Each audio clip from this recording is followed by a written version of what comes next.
ముందుగా 1 లీటరు చిక్కటి పాలను మరిగించి తోడుపెట్టిన తర్వాత వచ్చిన పెరుగు మీద మీగడను తీసుకోండి. ఇలా రోజు మీగడనంతా తీసుకుని ఫ్రీజర్ లో పెట్టుకోండి. వారం రోజులకి ఇలా ఇంత మీగడ వస్తుంది. ఇప్పుడు దీనినంతా మిక్సీ జార్ లోకి తీసుకోండి. మూత పెట్టి 1 నిమిషం మిక్సీ పట్టుకోండి. ఇప్పుడు దీనిలో నీళ్లు వేసుకుని మళ్ళీ ఒకసారి మిక్సీ పట్టుకోండి. వెన్నంతా ఇలాగా సపరేట్ అయ్యి ముద్దలాగా దగ్గరకు వచ్చేస్తుంది.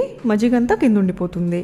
ఇలా మిక్సీ జార్ లో వేసుకుంటే వెన్నలో తరుకులేమీ లేకుండా అంతా బాగా కలిసిపోతుంది. కాచిన తర్వాత మీకు కింద ఎలాంటి గోదావరి ఉండదు. తర్వాత ఈ వెన్నని వాటర్తో 2-3 సార్లు బాగా కడగాలండి. ఈ మజ్జిగంతా పోయి నీళ్లు క్లియర్ గా వచ్చేంత వరకు కడగాలి. ఇలా కడగడం వల్ల కాచిన తర్వాత మీకు కింద ఎలాంటి గోదావరి ఉండదు. నీళ్ళేమీ రాకుండా వెన్నని గిన్నెలోకి తీసుకుని స్టవ్ మీద పెట్టుకుని హై టు మీడియం ఫ్లేమ్ లో మరిగించుకోండి. ఇలా పొంగొచ్చిన తర్వాత మీడియం ఫ్లేమ్ లో పెట్టుకుని కలుపుకుంటూ మరిగించుకోవాలి. సుమారు 20 నిమిషాలకి వాటర్ అంతా పోయి నెయ్యి ఇలా దగ్గర పడుతుంది. చివరిగా లో ఫ్లేమ్ లో పెట్టుకుని గోల్డెన్ బ్రౌన్ కలర్కి వచ్చేంత వరకు మరిగించుకోవాలి. వడగట్టుకుని చల్లారిన తర్వాత చూస్తే పూసలాంటి నెయ్యి రెడీ అవుతుంది.